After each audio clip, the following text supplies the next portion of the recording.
Rishi Sunak's policies under scrutiny, criticisms and calls for a new election. Information on Rishi Sunak's policies and any criticisms that have been levelled against him. The Prime Minister is not directly elected by the public. The Prime Minister is appointed by the monarch, but typically comes from the political party that has the most members in the House of Commons, which is elected by the public. The leader of the party that wins the most seats in a general election is typically appointed Prime Minister by the monarch. The Prime Minister then selects other members of their party to serve as cabinet ministers, including the Chancellor of the Exchequer, who is responsible for managing the government's finances. In other words, the Prime Minister is not elected directly by the public, but rather is appointed by the monarch, who acts on the advice of the Prime Minister-designate, who is leader of the party with majority in House of Commons, who is elected by the public in general elections. The advice of the Prime Minister-designate, who is leader of the party with majority in House of Commons, who is elected by the public in general elections. Rishi Sunak's policies have been criticised for not doing enough to support low-income families and those on benefits during the COVID-19 pandemic. Critics argue that the government's support schemes, such as universal credit, have not been sufficient to meet the needs of those who have been financially impacted by the pandemic. Additionally, some have argued that the government's support for low-income families has been slow to be implemented, leaving some without necessary assistance for an extended period of time. Some have also criticized Sunak for not providing enough support to small businesses and the self-employed during the pandemic. Critics argue that the support provided by the government, such as grants and loans, has not been sufficient to keep many small businesses and self-employed individuals afloat. Additionally, some have argued that the support provided has been difficult to access and has not been tailored to the specific needs of different industries. Sunak's decision to cut the furlough scheme has been criticized as hasty and potentially damaging to the economy. Critics argue that the furlough scheme has been an important tool in keeping people employed during the pandemic, and that ending it prematurely could lead to a significant increase in unemployment. Additionally, some have argued that the government should have done more to prepare businesses and individuals for the end of the furlough scheme. His policies have been criticized for not providing enough support for the arts and culture sectors, which have been hard hit by the pandemic. Critics argue that the government's support for these sectors has been insufficient, and that many arts and culture organizations are at risk of permanent closure. Additionally, some have argued that the government should be doing more to promote the arts and culture as a way of boosting the economy and supporting mental health and well-being.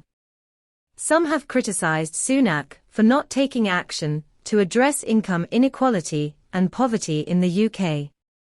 Critics argue that the government's policies have not done enough to reduce income inequality, and that poverty rates have remained high during the pandemic. Additionally, some have argued that the government should be doing more to support low-income families and those on benefits. Sunak's decision to increase national insurance contributions for self-employed people has been criticized as unfair and contradictory to his previous promises. Critics argue that this change will disproportionately affect self-employed people, who are already struggling financially due to the pandemic. Additionally, some have argued that the government should be doing more to support self-employed people during this difficult time.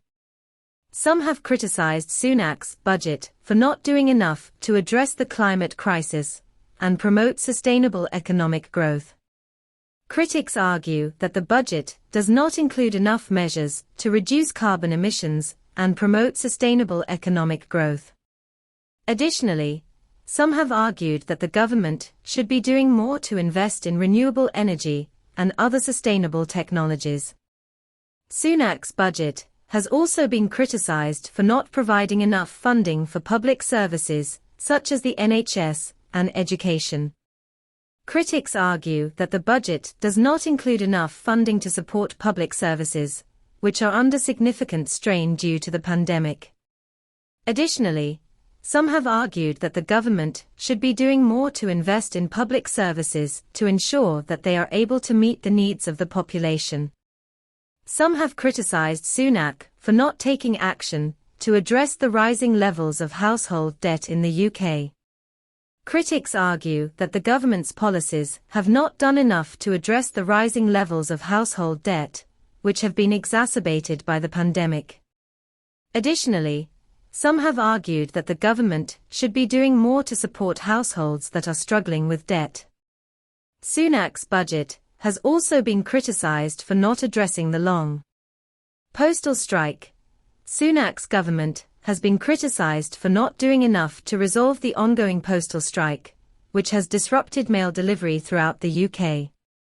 Critics argue that the government should have done more to bring the parties involved in the dispute to the negotiating table, and to find a resolution that is fair for both workers and the postal service. NHS. Sunak's government has been criticised for not providing enough funding for the National Health Service, NHS. Critics argue that the NHS is under significant strain due to the COVID-19 pandemic, and that the government should be doing more to invest in the NHS to ensure that it is able to meet the needs of the population. Transport sector.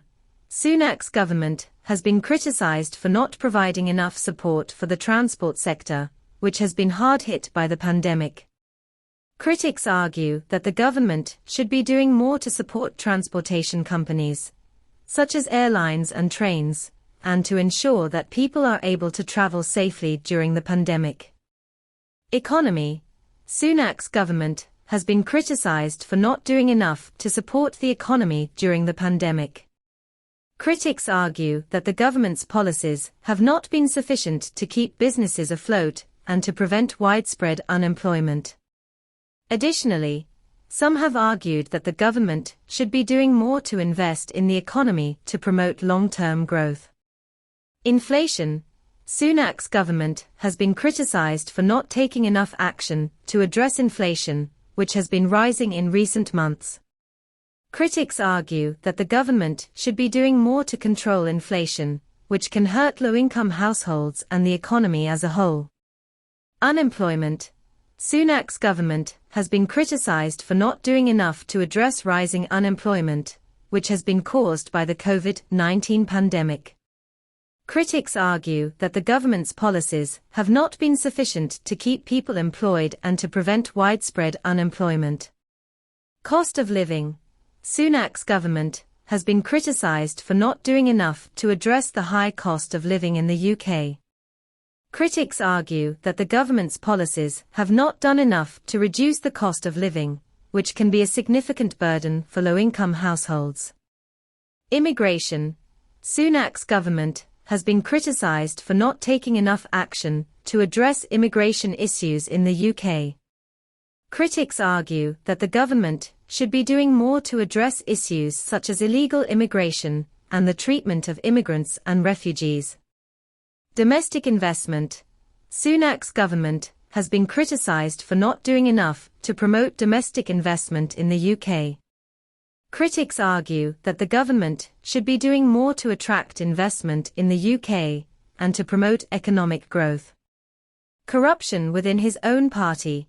Sunak's government has been criticized for not taking enough action to address corruption within the Conservative Party.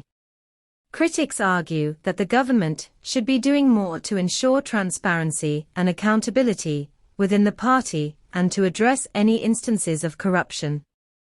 Failed police institution. Sunak's government has been criticized for not taking enough action to address issues with the police institution.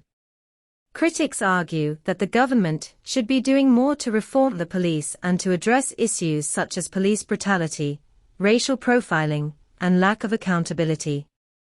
Some have criticized the government's foreign policy and military actions, arguing that they have not been in the best interests of the country and have wasted taxpayers' money.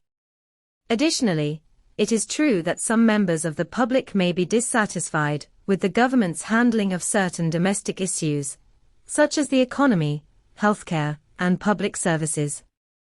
They may argue that the government has not done enough to address these issues, and that it has wasted taxpayers' money on other priorities.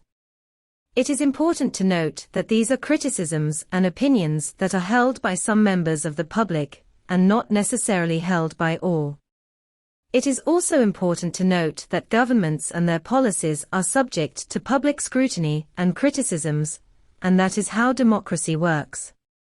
Some members of the public may be dissatisfied with the current government's policies and performance, and may believe that a new election would lead to a better government. However, it is also important to note that government policies and performance are subject to ongoing evaluation through the democratic process. This includes regular general elections, voting in parliament, public scrutiny and criticisms, and the ability for citizens to voice their opinions through peaceful means.